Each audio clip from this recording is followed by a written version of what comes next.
Welcome to Reread. Today I got 3 short stories I want to talk about, and all these things are way out of order. Not way out of order. They should all take place prior to Rebel Dawn, I've decided. And again, I don't think I had this on my original timeline. But anyway, the first one is the short, 2-issue series of Empire, issues 5 and 6.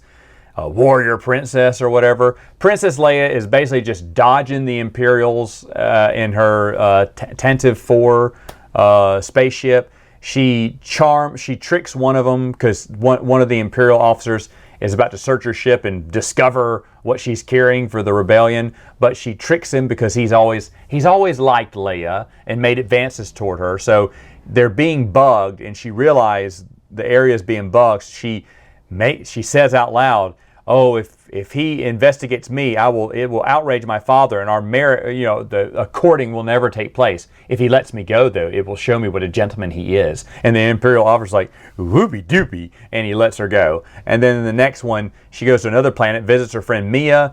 Another Imperial garrison arrives to arrest her, and then they just start fighting. They blow up their ship. The Imperials entrench into a little area in the city, and then the locals and Leia's group come in and kind of wipe out the stormtroopers and the Imperial officer. Mia dies via gunshot wound, actually before the battle took place.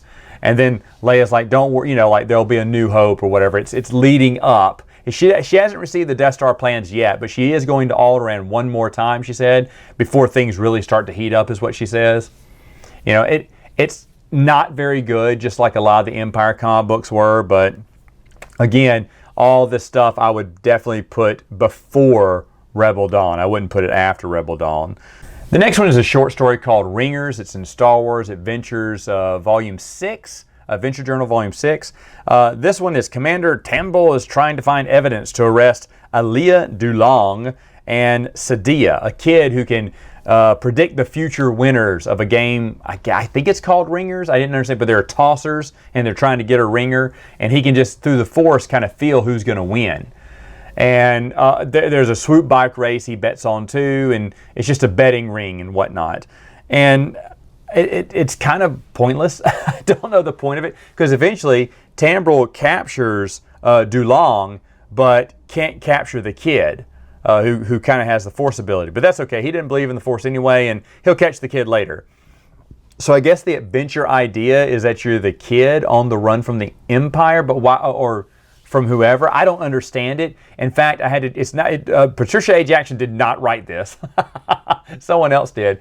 But it didn't say, the adventure continues at the end. It just said, "Hey, do you have any ideas or suggestions what you would like to see in our adventure journal? Let us know at this address." I so wish I cared about this in the mid-90s, to write into them, to do something for the Adventure Journal, or just write in a letter to the editor or whatnot. But I don't get the point of this story, and since it really doesn't tell you where in the timeline it happens, I'm going to go ahead and place this before Rebel Dawn. Now, the last one I want to talk about is called Maze Run. It's from the Star Wars Insider 131. This was meant to hype up the new, I think it was like a manual for the Millennium Falcon, like a little book, the cross sections or whatever. It wasn't called cross sections, but something like that, a manual of the Millennium Falcon back and forth. So they put together this little story where on a smuggling run through the Reese Maze, Han and Chewie find out there's a bomb planted on the Millennium Falcon, and they have to get the bomb out before it blows up. And through some death-defying and bravado adventure or deeds, I guess, Chewbacca pilots the ship to rescue Han, take him back into the Falcon, and fly away right before the bomb goes off, saving the Falcon. It's a very short story for a Star Wars Insider, and again, since it looks like they're on their own, they're not with the Rebellion here, I would also put this behind Rebel Dawn. I mean, these are just like little minor adventures with Han Solo. It seems like they're prior with him joining the Rebellion. But anyway, I'm not done yet. I got more to talk about. That'll have to happen next time.